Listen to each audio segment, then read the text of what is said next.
So if you've had a chronic inflammatory skin condition like eczema, psoriasis, rosacea, you already know this pattern. The skin flares up, you apply a treatment to it, it either partially or completely clears up, you stop the treatment, and eventually the skin flares up again. Then you repeat this cycle over and over and over again. At some point, you've probably heard from a doctor or a specialist, this is just the nature of the pattern. It's a chronic condition you have to manage. Keep that cream close. Quite often, we just accept that pattern as what it has to be. Well, if the cream actually fixed the problem, you wouldn't have to repeat the cycle over and over again. Why does that problem keep coming back? That's the question we have to ask and the question we have to answer. The cream didn't fail at its job. It was only ever meant to suppress the inflammation in the skin. It was never designed to target what was causing the inflammation in the first place. Understanding the inflammatory trigger mechanism behind the skin rash is what will change the course of the condition. Now, if you've watched any of the other videos, I've referenced my own skin condition. I have psoriasis. I've had it for years. I apply a cream, the skin condition resolves, I stop using the cream, and it comes back. Well, through my naturopathic life, I was able to get a better understanding of the inflammation process behind the skin condition. The skin condition is actually coming from the inside out. It's not coming from the surface in. And when you apply a treatment from the outside in, that's why you get partial or incomplete resolution, and that's why it comes back. And with inflammation on the inside, there's always a trigger mechanism. That's the key to figuring these skin conditions out, and that's what we're going to talk about in this video. So let's talk about chronic inflammation in the skin. So here's a cross-section of the skin. We're going to get into more of the details about that shortly. But in general terms, the treatments, whether they're steroid creams, antifungals, and so forth, they come in from the outside on the surface of the skin. As we just mentioned, the inflammation is often coming from the inside in the form of antibodies and cytokines. These are immunological agents and signaling molecules that get produced in the bloodstream and will go through the bloodstream up into the skin. Now, this isn't a theoretical concept either. Advertisements on television and on the radio in the last 5 to 10 years have focused on what are called biological medicines. These biological medicines, many of them target these cytokines. The cytokines get produced in the bloodstream and come into the circulatory system and come up into the skin where they trigger the inflammation. Those medications, by blocking the action of those cytokines, it stops what's feeding the inflammation in the skin, and the skin clears. And these medications have been extremely helpful and extremely effective for a lot of people with these skin conditions. Not only skin conditions, but also other conditions, digestive disorders, muscle and joint disorders. For many of these conditions, it's the same cytokine and antibody mechanism causing the inflammation in those tissues. So conventional medicine is actually seeing this problem is from the inside out as well. So it's not a theoretical concept. Now, conventional thinking for years has been that these are contact conditions. Contact dermatitis is something comes in contact with the skin and it irritates the skin. There are situations where that's the case. A classic example would be poison ivy. If you roll around in poison ivy, your skin's going to get irritated. Or some people with metal sensitivities and things like that. The difference with contact dermatitis, though, is once the contact stops, the skin condition clears. So if you have a chronic inflammatory skin condition that never really clears, it's very unlikely to be contact-based. There's another way that we can describe this. Quite often will people describe, well, I have eczema on my hands, so I must have touched something. Or I get a rash on my elbows or a rash on my knees or my thighs. And they say, I must have touched something. But quite often, these conditions can happen in the middle of winter when these tissues are actually covered. We wear long sleeves, we wear long pants. So if we have that skin condition in those parts of the body, when they're not exposed to the outside environment, like poison ivy or metals with metal sensitivity. So because these parts of the body are covered, it reduces the likelihood of it being a contact issue, again, pointing more towards an inside source. And again, mainstream medicine accepts this inside-out concept. The cytokines in this chart right here, we have tumor necrosis factor, we have all kinds of interleukins. The various medications, the various biological drugs, they target these cytokines. By blocking the action of the cytokine, they reduce the inflammatory mechanism in the skin. And again, these medications have been extremely effective for people that take them. So this is conventional medical support for this inside-out theory that we know. One problem with the conventional first-line therapies for these conditions, it's still an outside-in type of treatment protocol. A steroid cream, something topical. Well, that will only go so far into the skin where the inflammation is. It'll suppress that inflammation. But once you stop using it, the antibodies and the cytokines coming from the circulatory system up will just start the inflammation process over again. Some basic biological anatomy. Here's a cross-section of the skin. There's 3 main layers. We have our epidermis right here. It's this outer crust that we look at. We have what's called a basal cell layer. This layer of cells right here, this is where new skin cells are formed. It's the skin cell factory. Cells are produced in this layer and then they get pushed out every day. They harden, they flatten. It's a process called keratinization. So after about a month, 28 days to a month, those skin cells are hard, flat, dead skin cells and they just fall off. And this cycle repeats day after day after day. It starts in this basal cell membrane. Then we have our dermis. This is where a lot of the structural components of the skin are. We have hair follicles with sebaceous glands beside the hair follicle. This produces sebum and oil to actually help clean and flush the pore out. Muscles that affect the hair follicles so that our hair can stand up on end when it gets cold or if we get nervous. We have sweat pores here. We have a subcutaneous layer of fat right here. And importantly, we have blood vessels that come from within up to feed these tissues and these organs and glands in the skin. The main areas that we want to focus on here are the epidermis, the basal cell membrane, and the dermis. Also a little bit on the hair follicle. We'll talk about that shortly. So when we're talking about these chronic inflammatory skin conditions, quite often the mechanism is exactly the same for all of them. It's just the inflammation is targeting a different tissue in that skin. If the inflammation targets the epidermis, these outer layers right here, that's going to be more your eczema conditions. If the inflammation targets the basal cell membrane, it speeds up the rate that the cells divide. Those cells come to the surface in sort of plaque form. That's more psoriasis. So the inflammation is affecting that specific layer right there where the skin cells are formed. If the inflammation affects the tissue around the hair follicles, this can lead to acne through a mechanism of blocking the excretions and the sebum production coming out through the hair follicle. So we have the same inflammatory process. It's just affecting different layers and different tissues in the skin. This is where we get the different classifications for skin conditions. For psoriasis and eczema, the first-line therapies are exactly the same. We use topical steroids in on the surface to come in and suppress that inflammation. But again, the inflammatory trigger compounds are coming from the inside out. A little more detailed explanation for psoriasis. Again, it's this basal cell membrane that we see right here. This is, again, where skin cells, they're produced right here. They get produced and they get pushed out towards the surface. That process normally takes about 28 days from a healthy new skin cell being formed to the point where it hardens and flattens and comes off the surface. With psoriasis, that basal cell membrane gets inflamed. When it gets inflamed, the cell layer will try and repair that damage more quickly, so cells start to divide more rapidly. This pushes those cells out to the surface much more quickly, usually in about 7 to 10 days. The cells don't have a chance to fully harden and flatten and keratinize in that process. So this is where we get these clusters of partly dead, partly keratinized skin cells coming to the surface. That's the plaque formation that we see with psoriasis.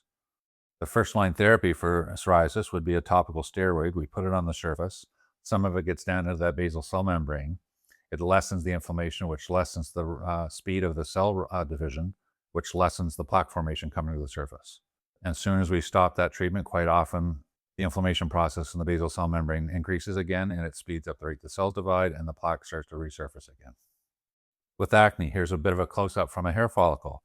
The sebaceous gland right there produces sebum and oil to flush that pore out. We have bacteria in every orifice in our body all day, every day we're alive. So that has to be constantly flushed out. Well, if we inflame the skin around the hair follicle, that skin will, with inflammation, you get redness and swelling. It swells up, it presses in against the hair, and that blocks off the escape route for the sebum and the bacteria to be flushed out. So it's almost like you get a little pocket of infection there. It's almost like a little miniature abscess. You can scrub those pores out, you can squeeze the pimple out, express the pimple, but if we don't get rid of the inflammation around the hair follicle, that process is just going to repeat itself over and over again. Now, with some conditions, especially acne, it's thought that there's a hormonal component to it. When women get acne in their teens and early 20s, it quite often happens right before the period, so they think the hormones are causing it. That's not actually the mechanism. If we look at this graph here, and these lines represent the fluctuations of estrogen and progesterone within a cycle of a woman. The first half of the cycle is sort of hallmarked by a rise in estrogen. Right before ovulation, the estrogen spikes and it starts to fall. Then progesterone takes over. Progesterone rises. It'll plateau a little bit, and then shortly before the start of the period, both of these hormones fall. Now, this is a really critical point. Estrogen and progesterone are not just sex hormones, they're also anti-inflammatory hormones. They fight inflammation.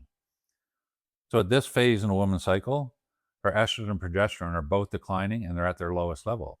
So if she has an underlying inflammatory condition in the skin around a hair follicle, that inflammation is going to be at its strongest right before the period. So the impingement of the skin around that hair follicle is going to be greatest at that time, and the secretion of the sebum and the bacteria, the flushing out of the hair follicle, is at its worst at that time. That's where the pimple comes. Now, once the period starts, the estrogen starts to rise again. Estrogen's quite anti-inflammatory. It'll ease the inflammation of the skin, the pore can open up, and then the pimples stop forming. But then at the start of the next cycle, the same thing starts to happen again. So the hormones, in effect, weren't really causing the acne. The hormone fluctuations were allowing an underlying skin condition to be expressed more dominantly at that point in the cycle. We're going to talk more about the anti-inflammatory effects with estrogen production and testosterone shortly. Another way we can look at this is if hormones caused acne, every woman would have acne problems, and they don't. So the variable there can be the underlying inflammatory mechanisms at puberty that can allow the acne to express. Young women and men who don't have acne have less of that inflammatory load in the skin. Men and women who do have acne, they have more of it. And the hormone component just allows it to come to the surface. Now, it's accepted in both conventional medical circles and alternative and naturopathic circles. There's a direct connection from the gut to the skin, also the gut to many other inflammatory conditions. We're going to talk about one of these mechanisms right here. These molecules right here sort of represent either proteins in the diet, infectious agents, viral or bacterial protein, or allergens in general. They go into the digestive tract. Normally, they're broken up and digested into very small form that can diffuse through the epithelial layer in the digestive tract and get absorbed into our bloodstream. That's how we eat a food, we digest it, we absorb it. That's how we get our nutrition. Now, with age, with medication side effects, with food allergies and sensitivities, the connections between these epithelial cells in the digestive tract, they're zipped together like this to prevent things from getting in that shouldn't get in. They can start to get damaged, and the tight junctions can start to open up a little bit. This is what's referred to as leaky gut. Conventional medical terminology would be increased intestinal permeability. This is a route where some of these molecules right here can start to get absorbed into the bloodstream in less than digested form from a food point of view, or infectious agents can get in through these cracks as well. Once they get into the bloodstream, they get exposed to the immune system, the various white blood cells that produce antibodies and cytokines. Well, these antibodies and cytokines go out into the circulation and they look for something that looks like what they were produced against to attack. These cytokines can go into the body. If they recognize something in the skin as being similar to what they were produced against, they can go and cause skin problems. They can go and affect joints. They can go and affect the organs and glands, the liver, the pancreas, the thyroid gland. They can also go and affect the digestive tract with things like celiac disease or Crohn's or colitis. So it's this antibody cytokine mix going into the circulation that sort of targets and triggers the inflammation process that we're going to talk about. The other issue here is the inflammation in the gut alters the gut chemistry and the pH and the structures in the gut. That is what often leads to issues with gut flora imbalances, good and bad bacteria imbalances, or what we call dysbiosis. And there's a lot of research correlating this gut flora imbalance with a lot of these skin conditions. So it's not just foods that can trigger this problem. It's not just bacteria and viruses. It can also be our own imbalanced gut flora that can come back and trigger an immune response against the skin. Now, how can food cause these problems? One of the leading hypotheses for how this happens is a concept called molecular mimicry. And to describe this, we're actually going to describe a celiac response here. Someone eats a food with a protein structure that looks like this. That would be an undigested protein in the diet. Through aging, through inflammation in the digestive tract, through medication side effects with NSAIDs and things like that, we can get some damage to that epithelial lining of the digestive tract and leads to this leaky gut aspect. Well, sometimes these proteins can get absorbed into the bloodstream in full form like this.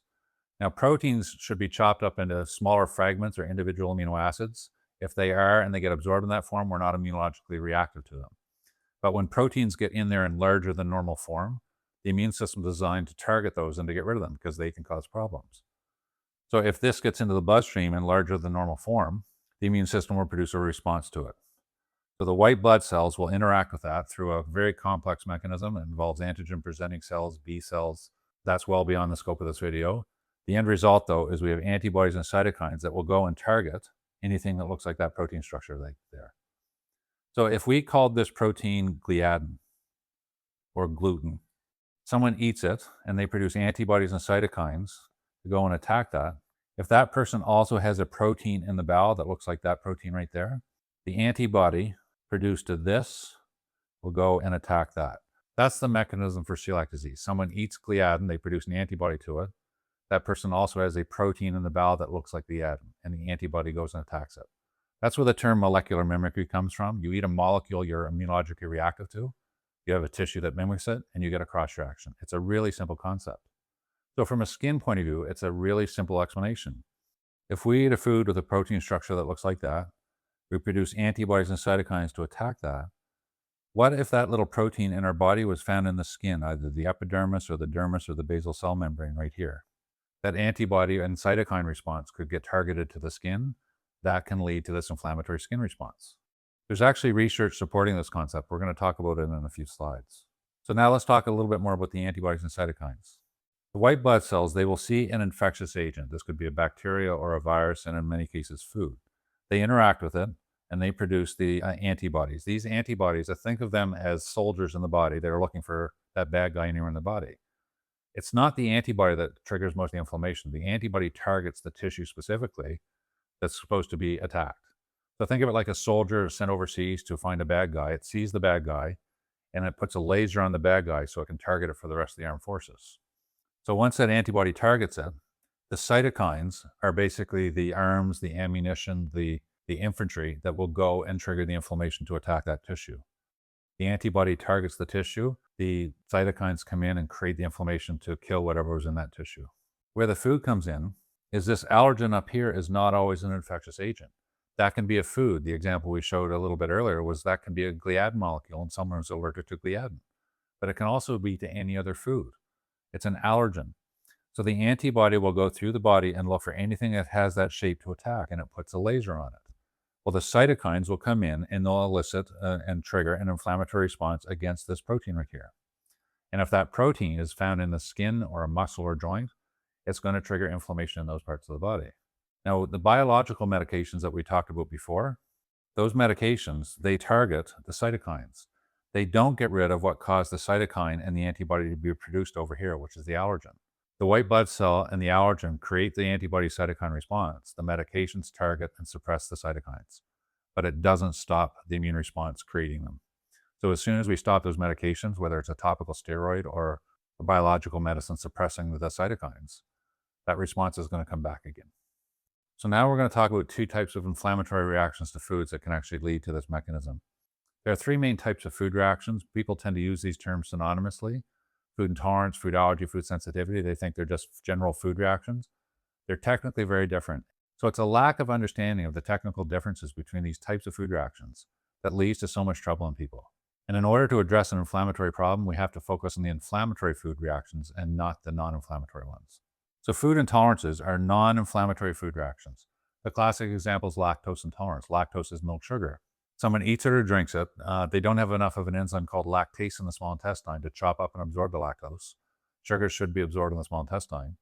Well, lactose intolerant people don't absorb it there. So that big load of sugar, lactose, goes to the colon undigested. The colon is filled with yeast and bacteria. What does yeast and bacteria do to sugar in a warm, wet environment? It ferments. So the bowel will fill up with gas and fluid very, very quickly to the point where it can't flop anymore. The bowel will cramp and spasm, and they run to the toilet with gas and diarrhea. Now, when I described that whole process, I never said the word immune system or inflammation once. They ate or drank a food. They didn't absorb it in the small bowel. It went to the large bowel. It fermented, and they had to poop out the fermentation byproduct. Food intolerances don't involve the immune system. They don't directly cause inflammation. They also only bother you in the digestive tract because they don't get absorbed into the bloodstream. They can't lead to an immunological inflammatory reaction against the skin. That's a really important concept. These food intolerances also happen as soon as you eat the food. Within half an hour to an hour, you're usually on the toilet with cramps, gas, and diarrhea. So the cause and effect is there with these types of reactions. Now, food allergies, there's two types of inflammatory reactions to foods. One is the immediate hypersensitivity reaction. This would be the anaphylactic class of reaction. A kid eats a peanut, seconds later, their throat fills up. They're called immediate because the symptoms happen immediately when you eat the food. A kid eats a peanut, seconds later, their throat fills up, or someone eats a scallop and 20 minutes later, they're throwing up, or someone eats a strawberry and they get a hive reaction shortly afterwards. The cause and effect is there. It's caused by a compound called histamine. Food sensitivities are just a different type of immune reaction, a different type of allergy, actually. These are called delayed hypersensitivity reactions. The inflammation associated with these types of food reactions are the cytokine and antibody response that we talked about before. And the key word here that we need to understand is the delayed part right here. We're going to talk a little bit about these differences right now. What I'm going to suggest you do, though, there's going to be a link below to a free guide, a free ebook, explaining the technical differences between allergies, intolerances, and sensitivities. The most important thing I do with patients during that first visit is stress the importance of the differences of these food reactions. So I'd encourage you to download that free ebook to learn more technically about these things. So the inflammatory reactions are the immediate and the delayed reactions. We're going to talk about those now. Now, food allergies, they would be the anaphylactic class. the immediate hypersensitivity reactions. They're associated with an antibody called immunoglobulin E or antibody E. Immunoglobulin is a big fancy word that means antibody. These are the ones that release histamine. Histamine causes redness, swelling, itching, hives in the skin, for example. That's why people take antihistamines for seasonal allergy issues. When doctors do scratch testing, skin testing, or dermal testing, they're looking for histamine and mast cell and IgE responses. They're not looking for the delayed type. Now, people often think, well, I don't have any anaphylaxis. I don't eat peanuts and my throat doesn't swell up. But these types of reactions affect you in other parts of the body. Simple hives in the skin, that's an immediate histamine type of reaction. These reactions can cause something as simple as heartburn or indigestion in the stomach. Some of the medications used for heartburn and gastritis are antihistamine based. They can cause simple constipation in the colon. They can cause breathing issues in asthmatic patients. They can cause sinus congestion. They can cause bladder issues and things like that. So if you've never thought of yourself as having this type of immune reaction, you should rethink it. These reactions are actually very common in most of us. Most of us have some of these types of reactions, not necessarily all to food, but to other things as well. And they can be associated with conditions that you never really thought of them as being histamine reactions. Now, the food sensitivities, these again are called delayed hypersensitivity reactions. They're associated with antibodies called antibody G and A, immunoglobulin G and A. These antibodies are not associated with histamine as the primary inflammatory compound. They're associated with antibodies and cytokines. Allergy testing doesn't test for this type of immune response. So you can have an allergy test for a food, say negative, you're not allergic to that food, but you can produce a delayed response to the food. That's really important, and it's extremely common as well. These food sensitivities are associated with things like celiac disease. That's a known IgA antibody issue associated with gluten or gliadin in wheat. These antibodies are also known to be associated with other autoimmune conditions, ulcerative colitis and Crohn's, rheumatoid arthritis, other forms of autoimmune diseases as well. Now, when we talk about these IgG and IgA antibodies, these are also the same antibodies produced to vaccines. So we're going to talk about vaccines just for a minute here. The mechanism of a vaccine is what we're interested in here. We get injected with a small dose of the vaccine, either a dead or attenuated or sometimes live bacterial or viral protein. It interacts with the immune system through white blood cells, B cells, dendritic cells, antigen-presenting cells. And the end result of all that is we get an antibody production and a cytokine production. And these are what go out in the body and look to target anything that has this specific shape right here. So we get a virus, we produce antibodies to it, it goes and kills the virus in the body. So one of the key components here that I want to talk about are the parameters around the vaccines. You get a tiny little dose, typically about a half a milliliter. They inject that in the arm. The immune system can produce a million-fold antibody response to that tiny little dose. And for that antibody response, for something like a tetanus shot, how long do those antibodies stay in the system? 8 to 10 years. A flu shot a year. Hepatitis can be 5 to 7 years. The tiny little dose, massive immune response lasts for a long, long time. Another thing with the vaccine, when you get it today, it's going to take 2 to 4 weeks for the antibodies to get produced. So if you go on a trip somewhere and you have to have a shot before you go, you have to have the shot 2 to 4 weeks before you travel. The photocopy shot takes time to produce all these antibodies and these cytokines. So why are we talking about that? Well, the same way you can have that immune response to a vaccine, you can have it to a food. This is where a lot of the confusion comes from. So with an IgE histamine reaction to food, we can eat a food right here. The antibody will rise really quickly, but it will typically fall very quickly like that.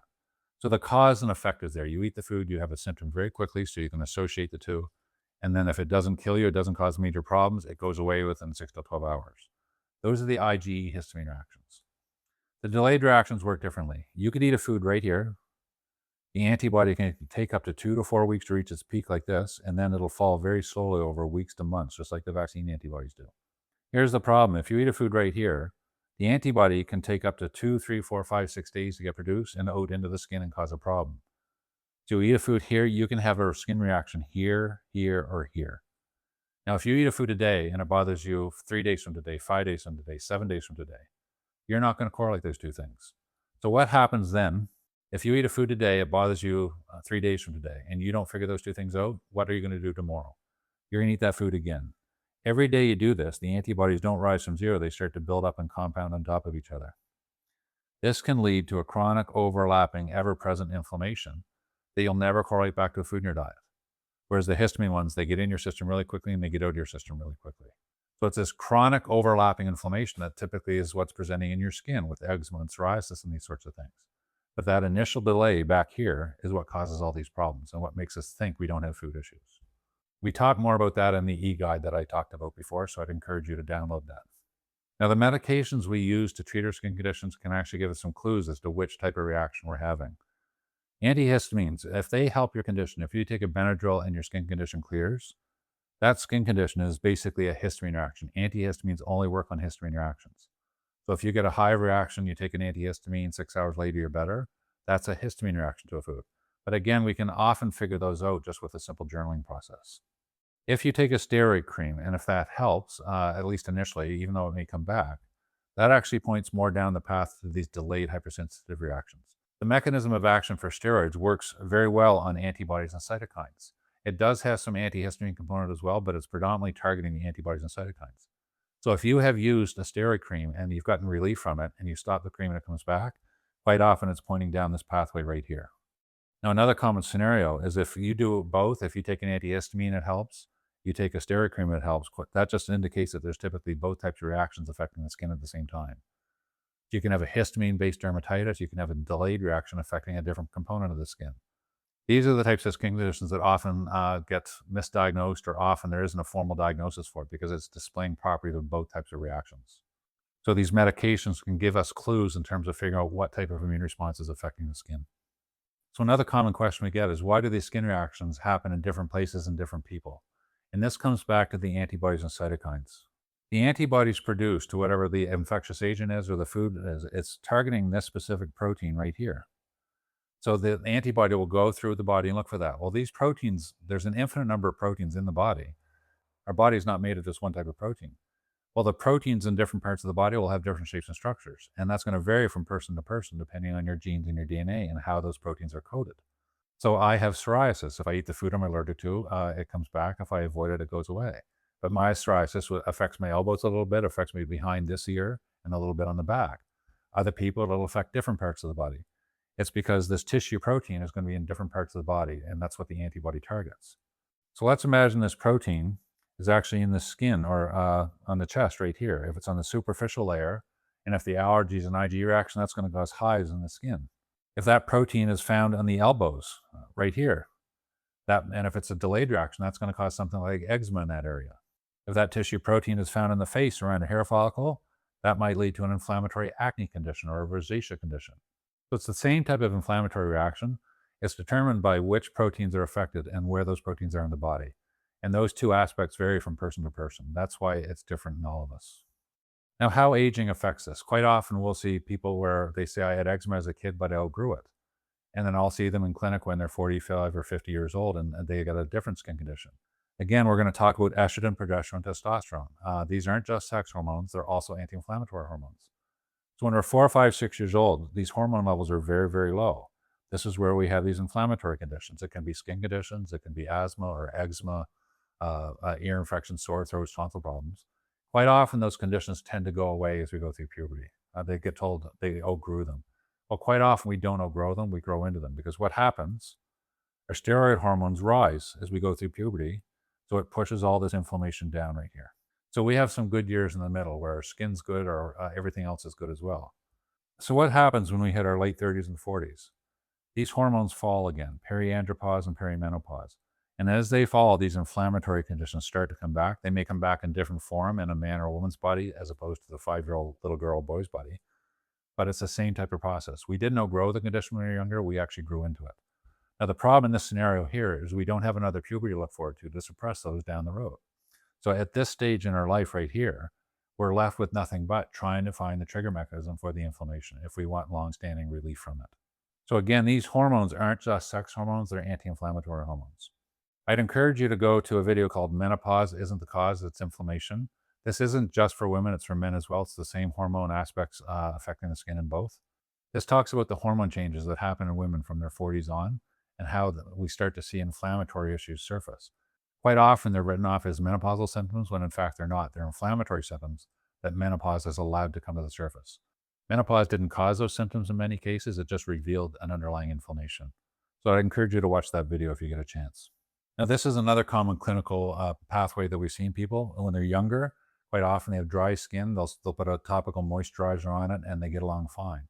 But as they get older, as age kicks in, as hormones start to fall, that moisturizer isn't enough. So ultimately in their 20s or 30s or a little bit later, they may have to go to a steroid for that. Well, if that starts to work less effectively as they get older, the next step they go to biological. So there's a bit of a treatment ladder that we see happen in some people. The ladder and the treatments that are used in that ladder can actually give us really strong hints as to what the inflammatory mechanism might be. So that's another important concept. So what do the treatments actually do? Many of the topicals, they soothe and suppress the inflammation from the outside. The antibiotics and antifungals, if you have an inflamed skin condition, it's going to be more prone to getting secondary bacterial infections or fungal infections. So the antifungals, quite often, if they help a skin condition and the skin condition comes back, the antifungal is treating a secondary symptom of the underlying problem. Biological medicines, we talked about this extensively, they suppress the action of the cytokines, the inflammatory soldier that goes and creates all the inflammation. The supplements, quite often they're anti-inflammatory targeted. Supplements like turmeric or curcumin is an anti-inflammatory. If that helps, that's great. But again, you're taking something to suppress the inflammation. You're not trying to figure out what's causing the inflammation to happen in the first place. The supplements do play a really important role here, especially from a gut lining treatment point of view. There are lots of supplements we can use here to help repair the leaky gut, to help seal up those little cracks in the gut we talked about. This is where probiotics can come in and start to help repair gut flora imbalances. But we have to get rid of the underlying inflammatory process that led to that damage in the first place. And generic elimination diets, they target potential inflammatory triggers in people, but that's a really important distinction. Our genes and DNA determine what we're going to be immunologically reactive to and what tissues are going to be affected by that. We're going to talk about that more now. Inflammatory food reactions are immunological reactions. So a white blood cell is typically associated, if there's an antibody or cytokine associated with a skin condition, it's white blood cell mediated. These white blood cells have receptors on them right here. It's a little cell with little arms and feelers on the end. Those feelers reach out in the tissues and they touch things and they determine what's allowed or not allowed in your body by how they feel. These receptors have very unique shapes. They're almost like four-dimensional locks. What happens, a protein has to come in that mimics the shape of the lock right here in order to turn that on. And there's an infinite number of receptors for an infinite number of shapes of proteins. Now, our genes and our DNA, they determine the shape of the lock right here, and which also determines what protein will actually activate the lock. Our genes and DNA are all different. So our locks and all our white blood cells are all going to be different. So we can't definitively say this food causes psoriasis in everybody, this food causes eczema in everybody, this food causes acne in everybody. It's different for all of us. So when we talked about the generic diets out there, they're based off population averages. These receptors are not programmed by a program off the internet or a YouTube video or by your favorite health guru online. They're programmed by your genes and DNA, which you get from your mom and your dad and your grandparents and your family upline. So your ideal anti-inflammatory diet is unique to you and you alone. And what happens here, sometimes people will get a program off the internet. If that program happens to fit their immune system profile and they do the diet, they're going to feel great. So they get up in their soapbox and scream to the world, I did this diet and it cured my skin condition, so it's going to cure your skin condition. Well, the next 100 people that do that program, their genes and DNA made them react to a completely different food, and the cross-reaction happens in a completely different part of the body. So people often say to me, I did an elimination diet. I say, no, you did an elimination diet. You didn't do your elimination diet. Now, there's going to be a link in the description below on a video called Trouble with All Anti-Inflammatory Diets, Your Genes and DNA. It talks specifically about this concept. It goes into more depth in terms of the protein responses and things like that. It shows you examples of where people were eating what they perceive were being super healthy diets, and they had all these inflammatory problems. So I'd encourage you to watch this video. It's really enlightening.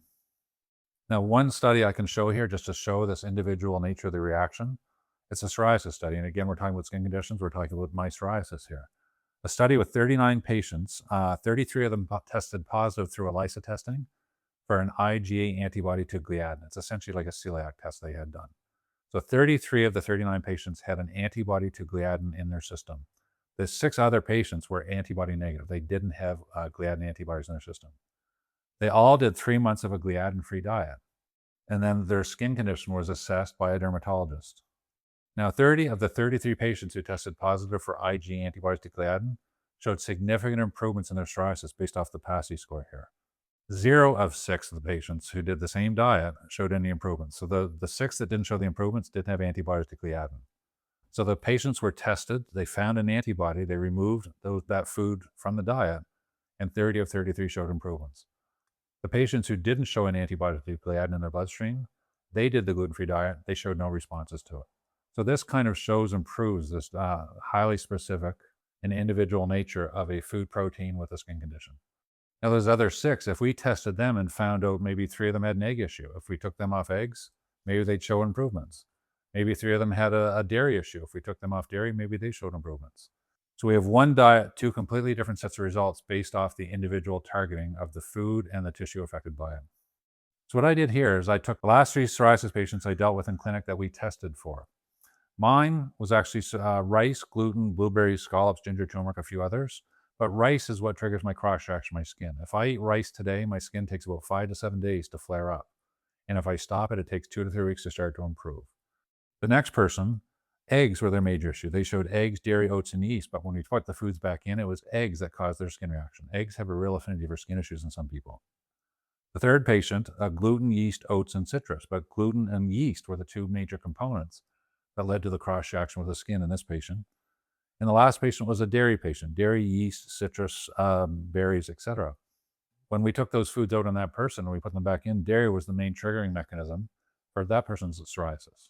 So the same condition, 4 different patients, 4 different food triggers for it.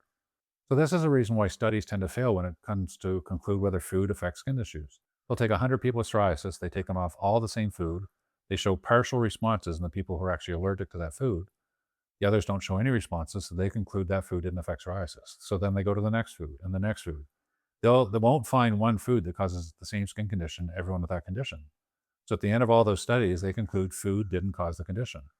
But if they took people and assessed them individually and put them each on their own individual diet, they'd probably see responses across the board. There's actually research from an IBS point of view on that, which I talk about in another video. So the same diagnosis in 4 patients with 4 completely different triggers. So a term I use in some of my books and some of the other videos is finding your rice. Your skin issue is going to be unique to you and you alone. It could just as likely be a healthy food or what you perceive as a healthy food as an unhealthy food. Mine was rice, others were dairy, others was wheat and gluten, another was egg, which quite often many of those foods are considered healthy for us. The trigger isn't always an obvious one. It's not always gluten, it's not always sugar, it's not always fat. It can be a food that you might think is super healthy for you. You're eating more of it to try and clear your skin condition. It could actually be triggering the skin condition. And the last thing here is the delayed reaction is what makes it so difficult to figure out. You eat a food a day, it can bother you a few days later, and the response can last for a long time. So we just keep eating that food over and over again, and the response becomes chronic. Common pitfalls with the generic diets.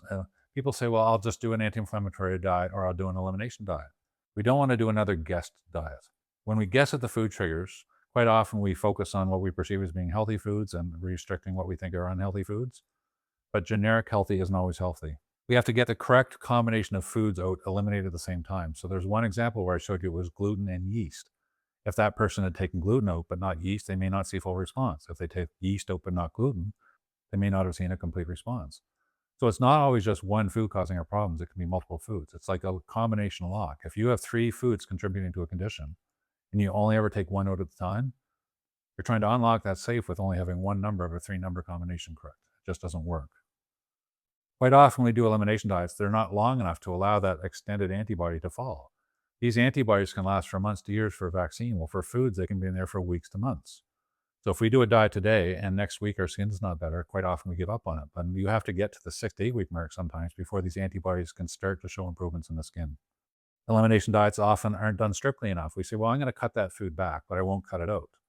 Well, that's like saying to a kid with a peanut allergy, don't eat the whole bowl of peanuts, but 1 or 2 peanuts won't hurt you. Or to a celiac patient, don't eat the whole loaf of bread, but a slice won't hurt you. Our immune system can respond to that much vaccine for 10 years for a tetanus shot. So it's not how much of the food you eat, it's how often that you eat it. So everything in moderation doesn't really work when we want to try and figure out these skin reactions. And the last thing is when we do take these foods out, we put these foods back in, we don't put them back in the right way. You have to account for this delayed reaction when you're challenging the foods. So if you take out 5 foods and you feel better, and then you put one food in one day, another food the next day, another food the third day, and the 4th day you flare up, you have no idea which of those foods in those 4 days caused the problem. So the food challenge has to be designed very specifically and in a structured manner so we can identify the food that caused the problem after we feel better. So these are some reasons why the generic approaches quite often don't work as well. So the investigation we need to do has to be systematic. We don't want to do a more disciplined version of a diet that already didn't work. First, we have to identify the delayed and the immediate histamine reactions and get rid of those. If we do a whole bunch of supplements and treatments at the same time we're removing foods, and if you feel better, you don't know if you got the food right or if you're feeling better because of the treatment. So we always focus on the food component first, and we have to focus on delayed first and then immediate reactions second. When we do this, we have to account for the differences in timing between these 2 reactions, not just in the eliminations, but also in the challenges. That's really important. And we have to account for the unique and individualized nature of the food reaction and the tissue that's affected by the food reaction. And as we mentioned, the proper challenge protocol is to identify which foods we took out are causing the reaction. So if you took 10 foods out of your diet and your skin got better, it doesn't mean all 10 of those foods are causing your problem. So we reintroduce them. So you only have to focus on the food that caused the problem. This can create a more feasible, manageable, and practical diet for you long term. So the difficult parts about the investigation. The process we go through has to target specifically the foods that are having the cross reactions and causing the issue. So it can be a little bit difficult to figure that out, where it's so different for all of us. It's usually going to involve foods you love to eat. We don't eat what we don't love to eat, and what we don't eat can't cause our problems. So it's usually going to be a food you like to eat. And the process involves patience and diligence. We have to be strict. We have to allow time for the antibodies to clear before we're going to start to see slow and subtle reactions improve. So there's not a quick fix in terms of clearing this, especially with the delayed food reactions. So we have to get our head wrapped around these aspects before we implement the system.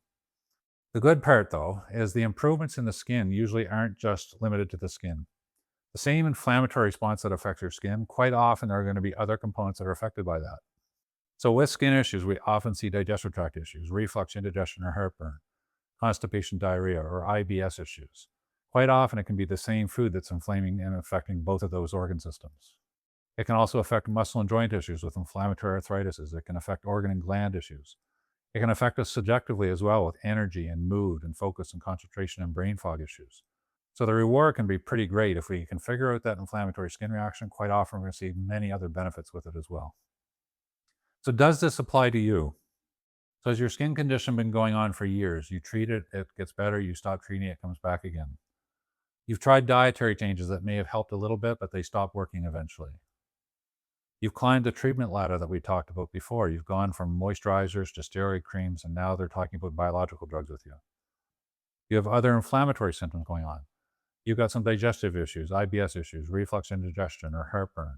Maybe you've got muscle and joint issues. Maybe you've got some fatigue and brain fog issues that go along with your skin problem. Quite often, they can be connected. Another point here, quite often people say, well, they got tested for inflammation, they got tested for rheumatoid, and it came back negative, but you know you're inflamed. If you use a topical steroid on a skin issue and it helps, it's helping from an inflammation point of view. So even if our inflammatory markers come back normal on blood tests, it doesn't mean we don't have inflammation. So instead of asking, what can I take for it or what can I put on the skin reaction, the better question to ask is, what can I take away that may be causing that reaction? Treating the cause, not the symptom. The two-step clue test that we talked about before. If you used a steroid cream on the skin reaction, it helps. Quite often, it's mediated by cytokines and the antibody response. It's this delayed antibody response that we talked about. If you've used an antihistamine like Benadryl for a skin reaction, and if it clears it out completely, then it's a histamine reaction, an IG reaction. We have to identify what that trigger is. Now, if you've tried both of them, they both help a little bit, but they don't clear it up completely. It means you likely have both types of reactions going on. So we can use your response to these medications as clues as to what the process might be affecting your skin.